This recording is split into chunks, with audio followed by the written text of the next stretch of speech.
दीप्ति अग्रवाल जी। राधे राधे महाराज जी। महाराज जी, यश नहीं मिलता जिंदगी में, कितना भी कर लो, किसी के लिए भी कर लो, यश प्राप्ति नहीं हो रही। किसको कर? यश चाहिए क्या आपको? यश चाहिए? राधा नाम जप करो, डट के राधा नाम जप करो। जितना राधा नाम जप करोगी ना, बिस्तरे सब जग बिमल कीरति साधु संगति ना टरे, बास वृंदा विपिन पावे, श्री राधिका जो कृपा करे। जपो नाम। देखो प्रेमानंद जी बनने में कितने जीवन लगेंगे? अब ये तो श्री जी जाने, श्री जी का खेल है कि कई जन्म से प्रेमानंद का चक्कर चल रहा है उनके चरणों में। पर हम ये जरूर जानते हैं यदि विशुद्ध कीर्ति चाहनी है तो भगवान के नाम में प्रीति कर लो। बिस्तर सब जग विमल कीरति साधु संगति ना टरे, बास वृंदा विपिन पावे, श्री राधिका जो कृपा। आप समझते हो कि कुछ 10-5 रुपया के केला दान करके हम यश कीर्ति प्राप्त कर ले, तो ऐसे नहीं होना है। जब डट के तपस्या की जाती है और भजन होता है तब हम चाहते नहीं हैं, हमने चाह नहीं की। ये यूट्यूब में डालना कीर्ति के लिए डालना नहीं हुआ। हमारा इतना सख्त शासन था हितधाम में शुरुआत में कि आप मोबाइल से भी टेप नहीं कर सकते। बोले महाराज जी बात यह कि आप जो बोलते हो उसे जब हम कई बार सुनते हैं तो विशेष लाभ प्राप्त होता है। तो हम कहा अगर लाभ प्राप्त हो रहा है तो फिर छूट है। और ये यूट्यूब में इसलिए डालने लगे कि लोगों को लाभ मिले। तो भगवान की कृपा से आज हमारे नवयुवक भाई काफ़ी मात्रा में अपने स्वभाव को, अपने आदतों को छोड़कर गंदी आदतों को अच्छी आदतों में, तो इसका बड़ा लाभ मिला कि आज हमारे भारत में, आज हमारे विश्व में आध्यात्मिक सुधार शुरू हो रहा है, आध्यात्मिक परिवर्तन हो रहा है। कुछ ना, अगर 100 में 1 भी सुधर जाए तो यहाँ बैठे बैठे बात कर रहे हैं, बहुत बड़ा लाभ है, बहुत बड़ा लाभ है। तो ये जो हम यश कीर्ति के लिए नहीं, हम तो भगवद यश जाए लोगों के कानों में, इसलिए शुरू किया था। करें करावें आप सब, जने बढ़ाई दें, श्री किशोरी जी को ये जैसी। तो अगर यश चाहिए तो किशोरी जी से मिलो। बिना किशोरी जी को, किशोरी जी के अधीन है लालजू, और लालजू का समस्त ब्रह्मांड है। जाके अधीन सदाई सांवरो या ब्रज को सिरताज, हमारे माई श्यामाजू को राज। लालन तेरे याधीन, सुनरी सखी हो सांच कहत हो, तू जल है ये मीन, तू जल है ये मीन, लालन तेरे ही आधीन। तेरे ही रस बस श्याम सुंदर वर, जांचत हैं ज्यों दीन, लालन तेरे ही आधीन। यदि राधा राधा राधा राधा तो लाडली जी का कृपा प्रसाद बढ़ेगा, यश हो जाएगा। ठीक है ना, इस जन्म में सही तो अगले जन्म में सही, पर खूब नाम जप करो तो मंगल होगा जी। मुकुल जी। महाराज जी, हमारे जीवन में विनम्रता का क्या महत्व है? बहुत बड़ा महत्व है। अगर विनम्र नहीं रहोगे तो आसुरी प्रवृत्ति आपके अंदर हावी हो जाएगी। आसुरी प्रवृत्ति हावी हो जाएगी तो बहुत बड़े दोष प्रकट हो जाएंगे, हमारी दुर्गति करवा सकती है। इसलिए विनम्रता तो आवश्यक ही है। और ये विद्या का जो अध्ययन किया जाता है ये विनम्रता ही सिखाती है। विद्या विनयम ददाती। जो आधुनिक विद्या पढ़ करके आज उद्दंड हो रहे हैं, ये विद्या नहीं, अविद्या है। वास्तविक विद्या तो वही है जो कम से कम माता पिता के चरणों में झुकना, गुरुजनों के चरणों में झुकना। जिससे बात करो तो आदमी सोचे कि हमने किसी आदमी से बात की है। बात करे तो जिससे देखो उद्दंडता, अहंकार भरा बर्ताव, ये सब आसुरी प्रवृत्तियां बढ़ रही हैं। बिना विनय के तो जीवन, मनुष्य जीवन फिर असुर जीवन है। विनय ही नहीं है तो फिर जीवन क्या है, वो असुर जीवन है। इसलिए विनय का तो बहुत बड़ा महत्व है। और विद्या विनयम ददाती, वही विद्या है जो विनयी बना दे, जो हमें सौम्य गंभीर बना दे, मृदुभाषी बना दे, परोपकारी बना दे, भगवत चिंतन वाला बना दे, तब तो जीवन सार्थक है। आनंद कुमार गुप्ता जी, जबलपुर। महाराज जी, आपके चरणों में कोटि कोटि प्रणाम। गुरुदेव, खुद को भूलकर इष्टाकार वृत्ति में चित्त की दशा कैसे होगी महाराज जी? निरंतर नाम जप करने से।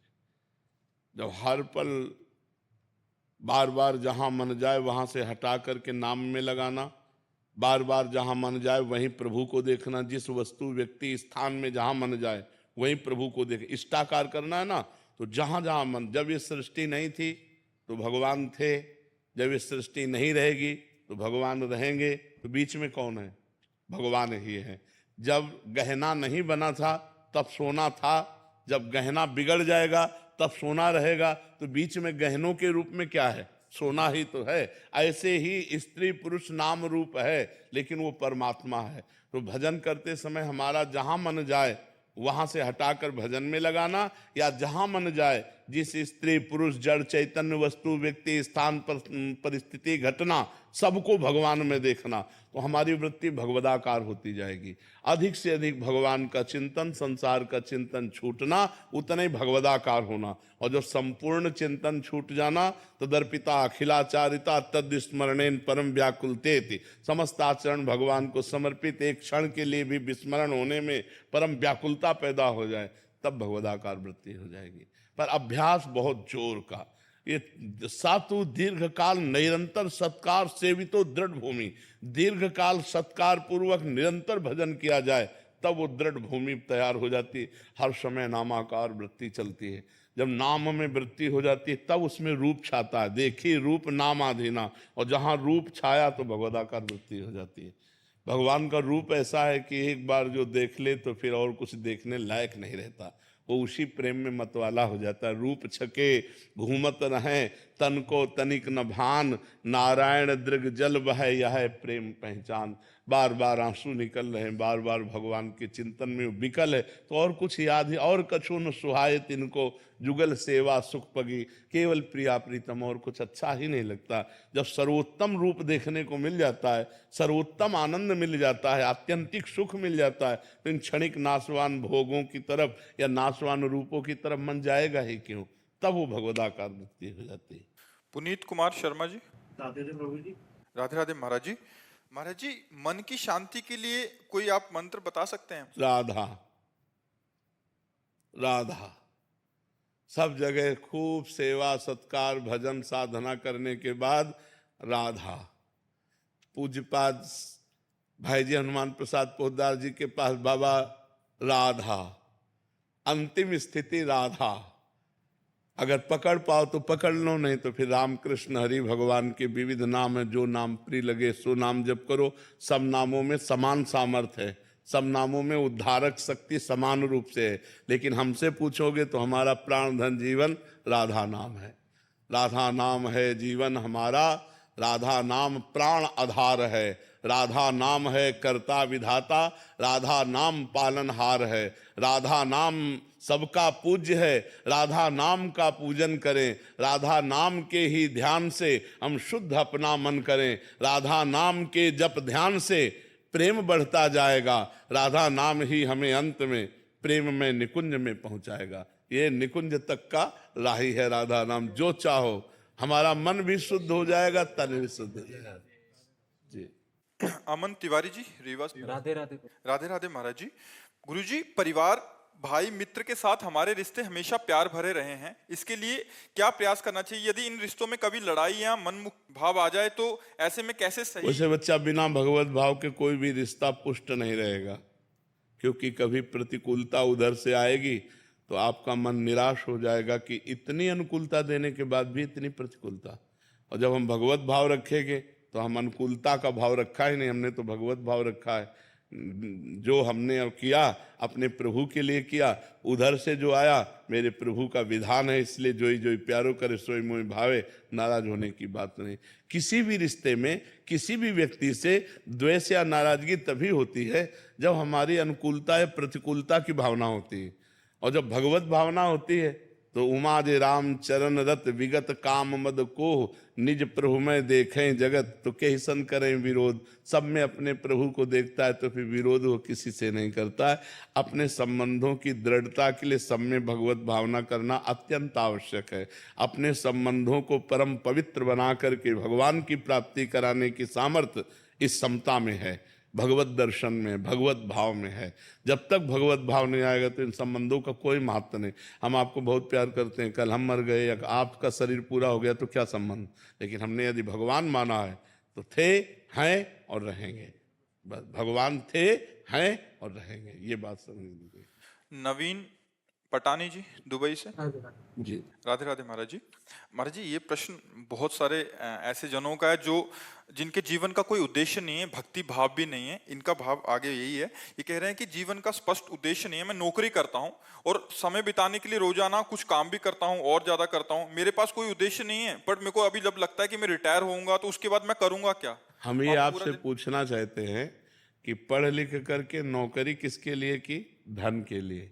धन किसके लिए? जीने के लिए। लेकिन जी किसके लिए रहे हो? अब इसका उत्तर दे दीजिए, जी किसके लिए रहे हो? यदि आपके जीवन में भगवान नहीं है, आपके जीवन में प्रेम नहीं है, आपके जीवन में सच्चिदानंद नहीं, तो फिर वो यही क्रम कि जी रहे हैं रुपया कमाने के लिए, रुपया कमा रहे, जीने के लिए जी रहे, भोगों के लिए रुपया कमा, तो ये तो सब नाशवान महाराज जी, चक्र। व्यवहारिक बुद्धि में इसका उत्तर होगा, अगर अध्यात्म नहीं है कि परिवार बच्चों के लिए। तो इसलिए तो नाशवान खेले, तो स्वाप्निक खेल, इसमें कुछ सत्य नहीं है। हाँ, बहुत पैसा कमाऊं, बच्चे। हाँ ठीक है, बहुत बढ़िया है, लेकिन मरोगे तब इसके बाद क्या है? दुनिया में लाखों का मेला जुड़ा, हंसा जब जब उड़ा, कोई साथी नहीं। उस समय बोलिए, उस समय नाम साथी है। आज बहुत सुंदर भगवत चर्चा सत्संग में हुई थी कि जिसका मन भगवान में बस में नहीं हुआ, नहीं लगता, और वो थोड़ा बड़ा भजन करता है, सत्संग करता है, और तो उसकी गति क्या होगी? भगवान में मन लग जाए तो भगवत प्राप्ति हो जाए। लेकिन जब मन जितेंद्रिय नहीं, ना इंद्रिय वश में, ना मन वश में है, और ना मन भगवान में पूर्ण रूप से लगा है, लेकिन वो भजन साधन कर रहा है, नाम जप कर रहा है, सत्संग सुन रहा है, पाठ कर रहा है, तो भगवान ने कहा उसकी दुर्गति नहीं हो सकती, उसका पतन नहीं हो सकता। वो श्रीमान कुलवान धनवानों के यहाँ उसका जन्म होगा, और ऐसा भक्ति का माहौल होगा कि अगले जन्म से भगवत प्राप्ति हो जाएगी। तो हमें लगता है कि हमारे जीवन का उद्देश्य भगवान की प्राप्ति होना चाहिए। या भगवान से मतलब नहीं रख पा रहे हो, मान लो अभी इतनी पवित्रता नहीं, तो इतना तो हो जाए कि मनुष्य बनाओ तो सुअर कुत्ता न बनूं। इतना तो उद्देश्य हो ही जाए, तो कम से कम हम इतना भजन तो कर ले कि हमें फिर मनुष्य शरीर मिले और हम फिर अच्छे कर्म करें और भगवान को रिझा लें। तो इसलिए भजन करो, इसलिए भजन करो कि ये जो पदवी मिली है, जो सुख सुविधा मिली है, जो मनुष्य शरीर मिला है, ये दोबारा भी मिल जाए, क्योंकि ये पुण्य बल से मिला है, भगवान की कृपा बल से मिला है। तो दोनों बल हमारे पास हो, पुण्य बल भी हो और भगवान का कृपा बल हो।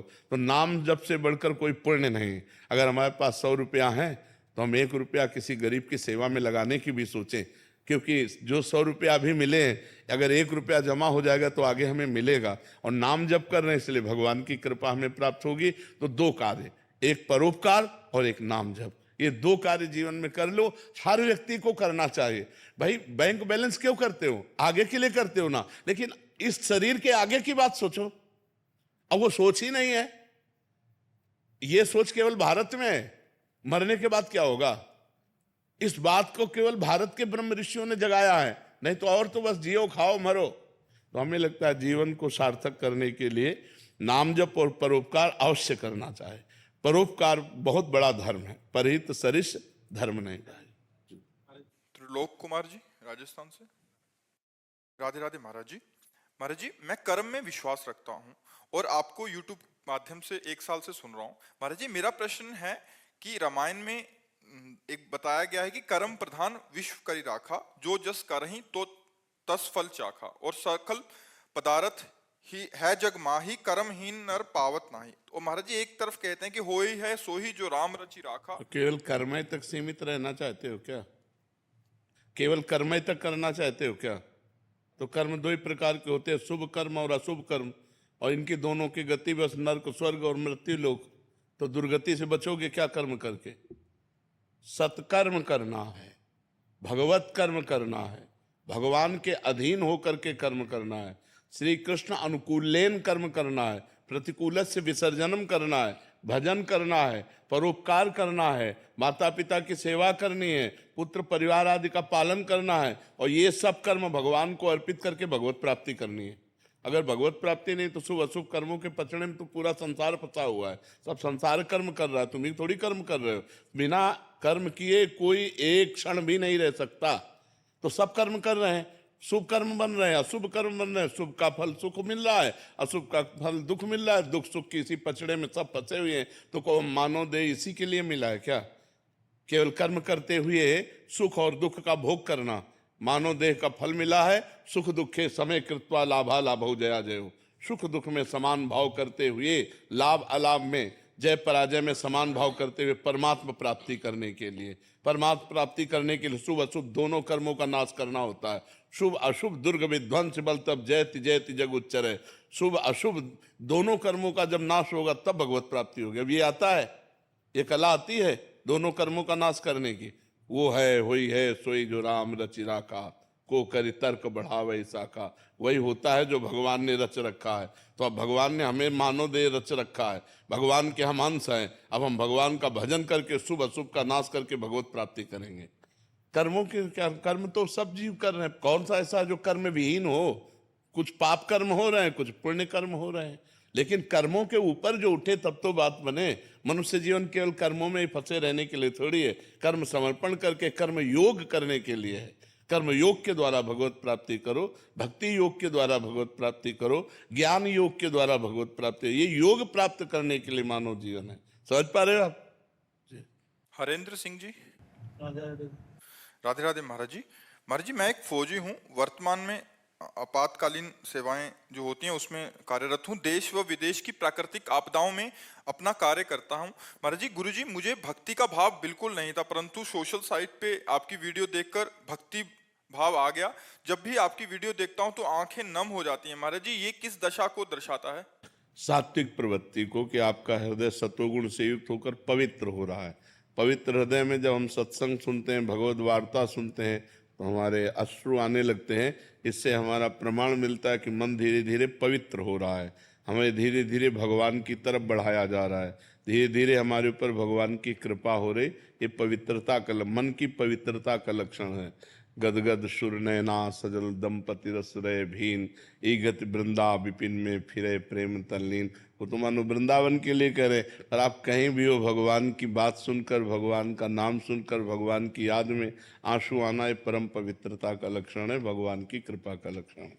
छवि शर्मा जी, नोएडा से। राधा वल्लभ श्री हरिवंश महाराज जी, गुरुदेव, आपके दिव्य प्रवचन के माध्यम से मेरे परिवार नाम जप में धीरे धीरे बढ़ रहा है महाराज जी, और ग्रस्त जीवन शांतिपूर्ण और सुख में व्यतीत हो रहा है। गुरुदेव, आपके वचनों से ही अमूल्य ज्ञान प्राप्त हुआ कि पति ही परमेश्वर है, उनके भीतर भगवान का स्वरूप देखा जाए और श्रद्धा से उनकी सेवा की जाए। इसी भावना से प्रेरित होकर मैं प्रतिदिन उनके किसी कार्य क्षेत्र या अथवा तीर्थ से लौटने पर श्रद्धा पूर्वक उनके चरण स्पर्श करती थी, इससे वे प्रसन्न होते थे। किंतु अब जब बहुत ऐसा मतलब अब अंगुलियों में गिना जा सकता है। जैसे आप आज्ञा का पालन कर रहे हैं, शास्त्र आज्ञा का, और आप ऐसे चल रहे हैं, ऐसे अंगुलियों में गिना जा सकता है माताओं बहनों को, मतलब सैकड़ों हजारों में नहीं, अंगुलियों में गिना जा। तो ये तो बहुत उत्तम बात है, बहुत धर्म की बात है, और हमारे भारत की ही केवल बात है कि यहाँ की माताएं बहनें अपने पति में भगवान का दर्शन करके भगवान को भी परास्त कर दिया। अनुसुईया जी ने अत्रि मुनि पर भगवत भाव करके भगवान शंकर और ब्रह्मा और विष्णु को 6-6 महीने के बालक बना के पालने में झुला दिया। ये देखो पातिव्रत धर्म, पातिव्रत धर्म का प्रभाव। धर्मराज भी चक्कर में पड़ गए और सावित्री अपने सत्यवान को वापस लेकर के ही आई। तो पतिव्रता में बहुत बड़ी सामर्थ्य है। जैसे एक यति ऐसे एक सती। आप अपने पति की अनुकूलता प्रतिकूलता पर न जाएं, भगवत भावना पर जाएं और नाम जप करें, इसी से भगवत प्राप्ति हो जाएगी। किंतु जब से उन्होंने दीक्षा नियमावली का पालन शुरू किया है, वे चरण छूने से विनम्रता पूर्वक मना करने लगे हैं। वे कहते हैं कि इससे उनके पुण्य और भजन की शक्ति प्रभावित हो सकती है। फिर भी मैं अपनी आदत और श्रद्धा के वश आकर... सुनो, वो अगर मना करते हैं तो उनके सुख के लिए दूर से नमस्कार कर लीजिए। दूर से नमस्कार, मान लो उनको रुचि नहीं, तो हमको क्या करना है कि हमारे प्यारे को जैसे पसंद हो, अगर वो कहते हैं कि ऐसे करने से हम राजी हैं, तो हम रोज ऐसे करेंगे। तुम खुश रहो, तुम्हारी अनुकूलता जिसमें, अगर ऐसे इतने से तो हम इतने से। अब इतने से राजी हो, आप उनसे पूछे इतने से राजी हो, इतने से तुम्हारे पुण्य नहीं जाएंगे। अगर कहते हैं हाँ ठीक है तो रोज ऐसे कर लिया। अपने पति को प्रसन्न रखना। अगर कहते नहीं करना है, बिल्कुल नहीं करेंगे, हम नेत्रों से करेंगे, नेत्रों से प्रणाम कर ले, हम हृदय से प्रणाम कर लेंगे। हम हृदय से आपको अपना भगवान मानते हैं, बाहरी व्यवहार करें या ना करें। जैसे जेहि विधि प्रभु प्रसन्न मन होई, करुणा सागर कीजिए सोई। हे प्रभु, जिस तरह आप प्रसन्न रहें हम वैसे ही बर्ताव करेंगे। जो अपने पति को इस तरह से और पति के परिवार को पति के सुख के लिए अनुकूलता प्रदान कर, आज आदर्श है, ऐसी नारी आदर्श है। आज तो वो गजब का तांडव चल रहा है, तांडव चल रहा है। नहीं, ऐसा प्रपंच, ऐसा नौटंकी, ऐसा नाटक चल रहा है कि ये पवित्र बातें, पति मेहनत करके घर में आया और पत्नी ने मुस्कुराकर स्वागत किया, सारी मेहनत उसी, थकान उतर गई, घर में प्रेम आनंद का वातावरण, तो एक गृहस्थी, सुंदर गृहस्थी हुई। अब ये राक्षसी प्रवृत्ति, पत्नी अलग हो पति अलग, दूसरी तरफ हो, आपस में क्लेश, अविश्वास, अशांति, इसलिए बहुत सावधान। ये हम बार बार कह रहे, जो गर्लफ्रेंड बॉयफ्रेंड चला है हमारे सनातन धर्म के लिए महाविष है, क्योंकि एक लड़की 10-10 लड़कों से संबंध रखती है, वो क्या अपने पति पर भाव रखेगी? एक लड़का 10-10 लड़कियों पर संबंध रखता है, वो क्या अपनी पत्नी से भाव रख पाएगा? क्योंकि अभ्यास तो गलत बन गया ना। अभ्यास जब गलत बन गया तो व्यवहार भी गलत होगा। अब क्या आपका गृहस्थी धर्म होगा जिसकी पत्नी चंचल है, जो स्वभाव में, जिसका पति व्यभिचारी है, वो क्या क्या गृहस्थी धर्म? गृहस्थी धर्म तो तब होता है जब दोनों एक दूसरे से प्यार करते हो, संतान उत्पन्न हुई, पितृकुल की रक्षा करने के लिए वो संतान श्राद्ध तर्पण आदि करने के अधिकारी हो। ये कोई ऐसे खेल थोड़ी हैं, ये अपना भारत देश है, धर्ममय देश है। तो हम तो तुम्हें नमन करते हैं कि तुम ऐसे ही अपने पति पर भगवत भाव करके पवित्रता से चलो। हमारे देश की ऐसी ही नारियां होती थी। संजीव शर्मा जी गाजियाबाद से। राधे राधे। राधे राधे महाराज जी। महाराज जी, सत्य और धर्म की राह पर चलना आजकल बहुत कठिन सा हो गया है महाराज जी। मैं एक वैज्ञानिक हूं और धर्म सत्य की राह पर बिल्कुल चलने की बिल्कुल, कोशिश आप जो करता कह रहे हो इसमें हम 1000% सम्मिलित हैं। 100% होते हैं, पर हम और बढ़ा के कह रहे हैं 1000% सम्मिलित हैं कि सत्य और धर्म की राह पर चलना मानो कांटों पे चलना है, और कांटों पे चलना है, पर दिखाई देता है जब चल पड़ोगे तो ये फूलों का राह है, ये फूलों का मार्ग है। जो अधर्म है वो कांटों का मार्ग है। पर अधर्म का मार्ग फूलों जैसा दिखाई देता है और धर्म का मार्ग कांटों जैसा दिखाई देता है, बड़ा कठिन दिखाई देता है। लेकिन जब चल पड़ोगे तो धर्मो रक्षते रक्षिता, धर्म तुम्हारी रक्षा करेगा और तुम्हें बलवान बनाएगा। क्योंकि अगर ऐसा ना हो तो बड़े बड़े धर्मात्माओं ने कष्ट सहते हुए धर्म का पालन किया है, और अधर्मियों ने सुख लूटते हुए अधर्म का, लेकिन उनका नाश हुआ है। परिणाम में अधर्मियों का नाश हुआ है और धर्मात्माओं की जय हुई है। लेकिन बीच यात्रा में अधर्मी सुखपूर्वक रहे हैं और धर्मात्माओं को कष्ट भोगना पड़ा है। लेकिन परिणाम में धर्मात्मा सुख को प्राप्त हुए और अधर्मियों का नाश हुआ है। परिणाम में तो ठाकुर जी अपने आप आते हैं, ये है हाँ, बचाते हैं। बिल्कुल बिल्कुल, धर्मो रक्षते रक्षिता, जो धर्म की रक्षा करता है भगवान उसकी रक्षा करते हैं जी। अंशु त्रिपाठी जी। राधे राधे महाराज जी।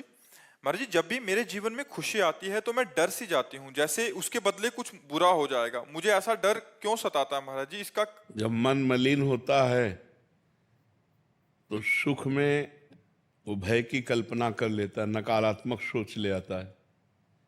और जब मन पवित्र होता है तो भय, दुख और चिंता के समय में भी वो सकारात्मक सोच कर लेता है और सुख का अनुभव करता है। इसीलिए मन को पवित्र करना अनिवार्य है। इसीलिए सबसे कहते हैं परोपकार करो, नाम जप करो, मांस मदिरा का सेवन मत करो, व्यभिचार मत करो, जिससे तुम्हारा मन पवित्र हो जाए। नहीं, सुख का अवसर आने पर भी वो नकारात्मक सोच, मतलब निगेटिव सोच लाकर वो भय पैदा कर देगा। सुख का तो अवसर आया और दुख दे रहा है मन, और जब दुख का अवसर आया तो दुख भोगेगा ही। इसलिए मन को पवित्र करना अनिवार्य है, और उसकी पवित्रता के लिए 2 उपाय है, एक नाम जप और एक परोपकार। दूसरों का हित करो। कोई बीमार है, कोई भूखा है, कोई गरीब है, उसका सहयोग कर दो। उसकी जो मांग है, उस समय आवश्यकता, उसकी पूर्ति कर दो। भगवान आपका बड़ा मंगल करेंगे। और नाम जप करो। नाम जप के बिना सब बात गड़बड़ है। इसलिए किसका प्रश्न है? हाँ, इसलिए नाम जप करो और परोपकार की भावना रखो और घर परिवार में सबकी सेवा करो, और नकारात्मक सोच अपने आप चली जाएगी यदि नाम जप करोगे। देखो, बड़ी से बड़ी दुख की परिस्थितियों में भी भक्तों ने आनंद का अनुभव किया है।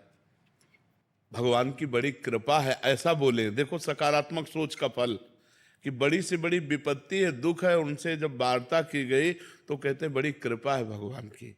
मतलब दुख में भी भगवान की कृपा का अनुभव करके वो सुखी हो रहे हैं। और यहाँ सुख में भी भय की एक, कि कहीं भय ना आ जाए, संशय वृत्ति आ गई, तो ये मन की मलिनता है, इसको निर्मल करने के लिए नाम जप और परोपकार कीजिए। अभी जी पंजाब से।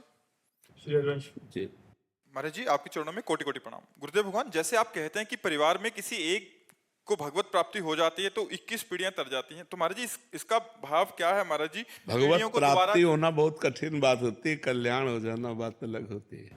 कोई जैसे 21 पीढ़ियां, मतलब उनका कल्याण होने का मतलब कि दोबारा जन्म नहीं होता। हाँ, फिर नहीं, पक्का नहीं होगा, इसमें कोई संशय नहीं है। देखो, भारतीय सुविधा, जैसे कोई बड़ा अधिकारी होता है तो उसके माता पिता फ्री रेल में चल सकते हैं, उसके परिवारजनों को होते हैं ना सुविधाएं। तो जब कानून, अपनी भारत सरकार इतना सुविधा परिवार वालों को देती है, भाई लड़का नौकरी में तो माता पिता फ्री क्यों चल देंगे? बोले नहीं, सुविधा है, कब परिवार को सुविधाएं नहीं मिलती? तो भगवान ने सुविधा दी है कि अगर एक भक्त निकल गया और भगवान को प्राप्त हो गया, भगवान का साक्षात्कार कर लिया, तो 14 पीढ़ी आगे की और 7 पीढ़ी पीछे की, 14 और 7 21 पीढ़ियां तर जाती है। पर हो तो भगवत प्राप्त। 2-4 माला घुमाने वालों के लिए भगवत प्राप्त हो गए। तो अगर उसके कुल में हो गया तो सतरत सा लोकांतार्यत, उतर जाता लोगों को उतार देता है, बड़ी बात होती है ना। कुलम पवित्रम जननी कृतार्था, शास्त्र कहते वो सो कुल धन्य उमासुन जगत पूज्य सुपनीत, श्री रघुवीर परायण जे जन उपज विनीत। भगवान का विनय संपन्न भक्त जो पैदा हुआ भगवत सागर, वो कुल जगत पूज्य हो जाता है। अहोबत सुपचतो गरियान यज्ञ वर्तते नाम तुभ्यम। वो चाहे चांडाल क्यों ना हो, नीच स्वपच क्यों ना हो, अगर जिसकी जिह्वा पे भगवान का नाम आ गया और भगवान का निरंतर नाम जप कर रहा है, वो जगत पूज्य गरियान, वो जगत में सबसे श्रेष्ठ है।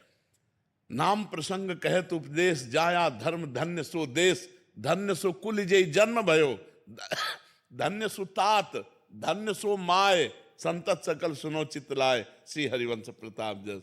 नाम जप करने वाला बालक जिसके, तो वो देश धन्य, वो कुल धन्य, वो माता धन्य, वो पिता धन्य, धन्य धन्य हो जाते हैं। लेकिन असली भक्त भगवान का पैदा हो जिसके कुल में, उसके लिए लिखा हुआ है कुलम पवित्रम जननी कृतार्था। हाँ जी। रेणु जी मथुरा से। राधे राधे राधे महाराज जी। महाराज जी, कि मैं पतिव्रत धर्म का पालन करते हुए अखंड सुहाग की कामना हेतु अगर नाम जप या पूजा पाठ करूं तो क्या मुझे भगवत प्राप्ति हो जाएगी? बिल्कुल हो जाएगी, बिल्कुल हो जाएगी, बिल्कुल हो जाएगी, बिल्कुल हो जाएगी। और भगवान आपके पति की आयु की रक्षा भी करेंगे, क्योंकि भजन में बड़ा बल है, तपस्या में बड़ा बल है, संयम में बड़ा बल है। महाराज जी, इनका एक और प्रश्न है कि महाराज जी, माताएं बहनें जो घूंघट करती हैं, क्या इसकी कोई धार्मिक मान्यता है या पवित्र आचरणों में? पवित्र आचरणों के लिए ये ग्रामीण मान्यता है, ये धार्मिक या शास्त्रीय मान्यता नहीं है। ये जो घूंघट है, ये इसलिए कहा जाता है कि हम रूप दर्शन न करावें और न सहसा किसी के करें। नारी की पवित्रता का बहुत बड़ा उसमें, अब आजकल तो ये सब देखने को नहीं मिलता, लेकिन गांवों में बूढ़ी माताएं अब भी इतना डालेंगी। अच्छा, घर में जैसे बूढ़े कोई जाते थे तो कहे दादा आ गए सब घूंघट करके, में आज भी है, गांव में आज भी है। गांव में है तो ना। हाँ, तो देखो कितनी पवित्रता थी कि पूज्य जन जो है वो ऐसे सावधान करके जाते थे कि माताएं बहनें यदि असावधान हो तो सावधान हो जाए, कि हम उनके अंग भी न देखें, उनका चेहरा भी न। गांव में तो ऐसा होता था कि मरने के बाद जब परवाह करने जाते तब कहते थे यार तुम्हारी बहू को तो हमने आज देखा है, नहीं तो और देखो ये मर्यादा पुरुषोत्तम भगवान श्री राम के समय में भी था। जिस समय सीता जी के शीश फूल आदि जो है वो लक्ष्मण जी को दिखाए कि सीता जी के आभूषण है, किष्किंधा में जब सुग्रीव ने दिए कि विमान के ऊपर से सीता जी, तो उनका प्रभु यदि माता के चरणों के कोई आभूषण होते, देवर हैं कि माता के चरणों के आभूषण होते तो मैं बता सकता था। हमने कभी माता को ऐसे नहीं देखा, ऐसे चरणों की तरफ। मतलब छोटा भाई बड़े भाई की पत्नी को मां समझता था और बड़ा भाई छोटे भाई की पत्नी को बेटी के समान समझता था। आज अब तो ऐसे राक्षस पैदा होते चले जा रहे कि अपने बच्चों के साथ ही दुष्कर्म करने के लिए तैयार हैं। फिर बहू बेटियां और सब तो ये बड़ी पवित्रता का प्रतीक है। पहले तो ये कोई शास्त्रीय नहीं है, ये कोई शास्त्र में ऐसा आदेश नहीं है, ये ग्रामीण व्यवहार है। कुछ ग्रामीण व्यवहार ऐसे होते हैं जो कुल मान्यता हजारों वर्षों से चली आ रहे हैं। अब बड़ा समय खराब हो गया है और उसी का परिणाम भोगना पड़ रहा है। नहीं भोगना पड़ रहा है, फ्रेंड बॉयफ्रेंड, ये कहीं कोई मान्यता, कहीं कोई ऐसी। अरे गांव के बुजुर्ग ब्याह तय कराते थे और बाद में दूल्हा दुल्हन देखते थे कि ये हमारी दुल्हन है, ये हमारे दूल्हा है। नहीं तो इतना घूंघट काढ़े और बस घर में आके पता चलता था कि ये हमारी दुल्हन है। और आजकल तो मतलब लिव इन रिलेशन के बाद ब्याह होते हैं, नहीं होते? तो क्या मतलब पवित्रता रह गई? क्या पहले ब्याह करके आते थे तो दुल्हन दूल्हा नहीं मिलते थे? पूरे गांव के देवी देवता पूजते थे बुजुर्ग, और खवा पिया के सबके आशीर्वाद लेके फिर वो गृहस्थी धर्म में जाते थे। महाराज जी, घर गृहस्थी का एक और प्रश्न है। महाराज जी, आप कह रहे हैं कि आप अपने माता पिता को बहुत प्यार करते हैं और संसार से सबसे ऊपर समझते हैं, परंतु मैं अपनी पत्नी से भी बहुत प्यार करता हूं, परंतु पत्नी और माता पिता में अच्छी सुलह नहीं है। महाराज जी, इस स्थिति में मैं कैसे दोनों को समझाऊं? दोनों का प्राथमिकता माता पिता की रखनी है, क्योंकि अर्धांगिनी अपना ही अंग है और हमें प्रकट करने वाले माता पिता हैं। तो अर्धांगिनी को इतना कि आप हमारे माता पिता की सेवा ना करें, मानते हैं, लेकिन आप हमें नहीं रोक सकते।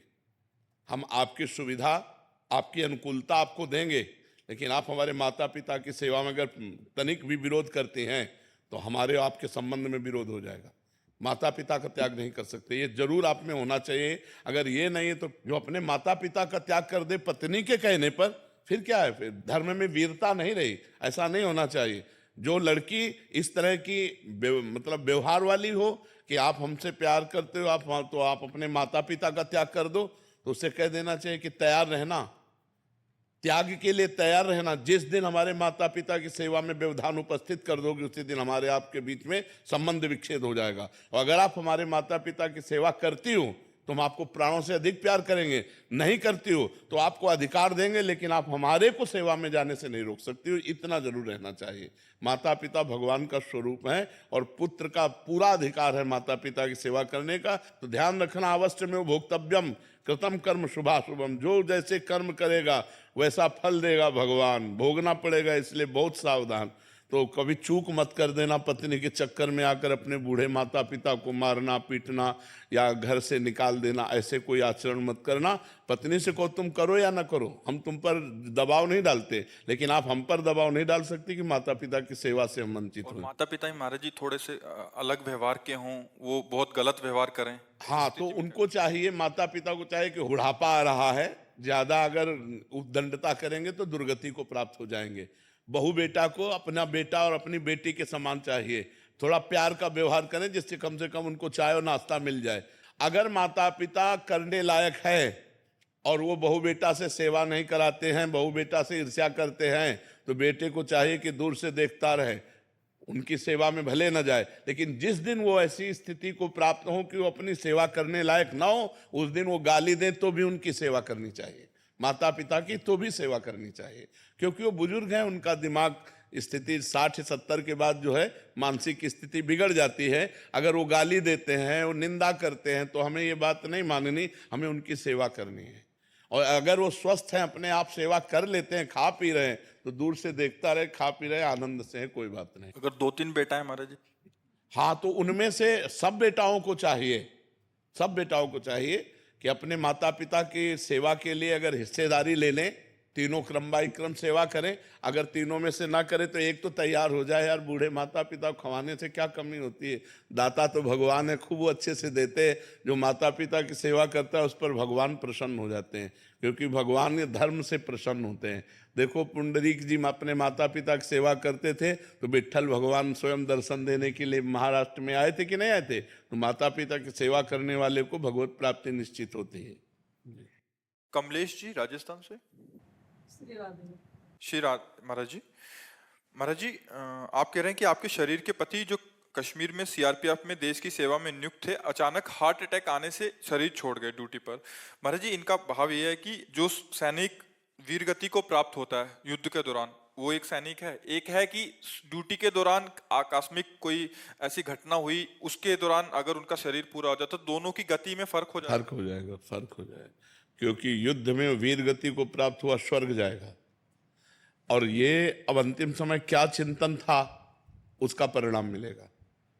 अंतिम समय जैसा चिंतन होगा उसके अनुसार उसकी गति होगी, लेकिन उसकी गति चिंतन के अनुसार नहीं होगी, क्योंकि वो युद्ध कर रहा है, अपने देश के लिए, राष्ट्र के लिए प्राण समर्पित किए है, तो उसे स्वर्ग की प्राप्ति होगी। और अगर अंतिम समय उनका भगवान का चिंतन है तो भगवत प्राप्ति, अगर संसार का चिंतन है तो संसार की प्राप्ति। अंतःमति शो गति, सबके लिए सिद्धांत ये है, लेकिन दो सिद्धांत जैसे धाम, काशी, इसमें मरोगे तो मोक्ष और भगवत प्राप्ति होगी, पक्का तुम्हारे चिंतन से मतलब नहीं है। युद्ध भूमि में मरोगे स्वर्ग की प्राप्ति होगी, तुम्हारे चिंतन से मतलब नहीं है, लेकिन अन्य फिर आपका चिंतन। तो अपने पति की उन्नति के लिए, आत्मोन्नति के हाँ, वो श्रीमद् भागवत का सप्ताह पारायण, भगवान नाम कीर्तन और भगवान नाम जप करके अपने पति के नाम संकल्प करें तो उनका मंगल होगा, उनका कल्याण। जी एक प्रश्न और है कि उसी दिन एकादशी थी महाराज जी, तो मैं बहुत दिन से एकादशी कर रही थी, तो किसी ने बोला पंडित ने कि आप एकादशी आपकी चली गई, छूट गई, नहीं तो आप उद्यापन कर सकते हैं और नहीं आप है ना एकादशी कर सकते। तो महाराज इसके लिए आप नहीं, एकादशी व्रत रहिए आप। उसी दिन एकादशी थी महाराज जी, उस दिन उनका ऐसे हुआ था। तो क्या हुआ, एकादशी को करोड़ों लोग मरते हैं, नहीं मनते? करोड़ों अरबों लोग मरते हैं, अरबों लोग जन्मते हैं, ये तो जन्म मरण का चक्कर चल रहा है। उससे क्या, एकादशी व्रत तो हम मंगल के लिए रह रहे, भगवान की प्रसन्नता के लिए रह रहे। जरूर रहो आप एकादशी रख सकती हूँ महाराज जी, उद्यापन भी कर सकती हूँ। हाँ बिल्कुल भी रख सकते हो, उद्यापन भी कर सकते हो। जी एक समाधान और दे दीजिए महाराज जी। क्या होता है, एक बहुत बड़ी मान्यता चली आ रही है कि जैसे कृष्ण जन्माष्टमी है, उस दिन परिवार में दूर दूर तक भी कोई अगर मृतक होता है, हमारे जी मृत्यु को प्राप्त होता है, तो उस दिन आज से लेके जब तक उस दिन कोई नया बच्चा जन्म नहीं होगा तब तक कोई भी यहाँ उत्सव के रूप में उसको मनाए। अरे ये सब संसारिकता है, ये घोर सांस्कृतिक मान्यता तो नहीं है। नहीं नहीं नहीं नहीं, घोर संसारिकता, ऐसा नहीं है। गांव का गांव महाराज जी ऐसे कि वो उधर गया, गांव में क्या सब जगह ऐसी मान्यता है, वो गांव की मान्यताएं ही तो सब, लेकिन ये शास्त्र प्रमाणित नहीं है। उस समय हम भगवान का मंगलमय यशोगान करते हुए, नाम कीर्तन करते हुए, हम वो सब नहीं करते, भोज भंडारा जो कृष्ण जन्माष्टमी करते, लेकिन नाम कीर्तन, भगवान की कथा वार्ता, उस जीव का भी कल्याण होगा, उस जीव का भी मंगल होगा। और अगली कृष्ण जन्माष्टमी से फिर वैसे शुरू कर देते हैं। ऐसे तो मरते ही रहेंगे, तो फिर सब त्योहार बंद हो जाएंगे, सब उत्सव बंद हो जाएंगे, सब भजन बंद हो जाएगा। ऐसे एक जने आए थे कि 4-5 त्योहार ऐसे बंद पड़े हैं, शिवरात्रि बंद पड़ा हमारा। नहीं नहीं, कोई उस दिन पैदा होगा तो नहीं नहीं। अच्छा, अब जब तक कृष्ण जन्माष्टमी को पैदा नहीं होगा तब तक कृष्ण जन्माष्टमी, नहीं ऐसा तो ले ज्यादातर यही मानता है महाराज जी, ज्यादातर यही मानता है। अच्छा, तो पैदा होने अभी वो त्योहार उठा हुआ माना गाय का बछड़ा पैदा भी अगर होने में भी लड़का अगर पैदा होता हाँ। है तब ये मान्यता। अरे लड़का यार, ले ले ले ले भाई, गौ माता को बछड़ा भी हो तब भी मान्यता है कि मतलब उस दिन पैदा हो जाए अगर। अरे ऐसा सब कुछ नहीं है महाराज जी, ये मतलब ऐसा कुछ नहीं है ना? नहीं नहीं, शास्त्र हम प्रमाणित कर सकते हैं ना उस दिन, अगले साल से, उस साल तो भले उस दिन तो जैसे आज हमारे यहाँ मतलब शोक हो गया, अब कोई मर गया, अब हम वो उत्सव बढ़ावा तो नहीं करेंगे जो करना था, लेकिन नाम कीर्तन, भगवान की कथा करेंगे और शांति से 13 दिन तक शोक मनाते हैं। और 13 दिन के बाद अब अगली जब जन्माष्टमी आएगी तो उसको हम मनाएंगे उत्सव। उसमें नहीं है कि कोई गाय का बछड़ा पैदा हो या लड़का पैदा हो, अब परिवार में पैदा ना हो तो कृष्ण जन्माष्टमी ना हो, तो ऐसा नहीं है। नहीं, परिवार में मर जो ताऊ के चाचा का वो भी मर गया तो हाँ मान लो परिवार में 500-500 लोग हैं, तो फिर तो पूरे साल सूत का ही चलता रहेगा। ऐसा नहीं है, ऐसा नहीं है, ऐसा नहीं।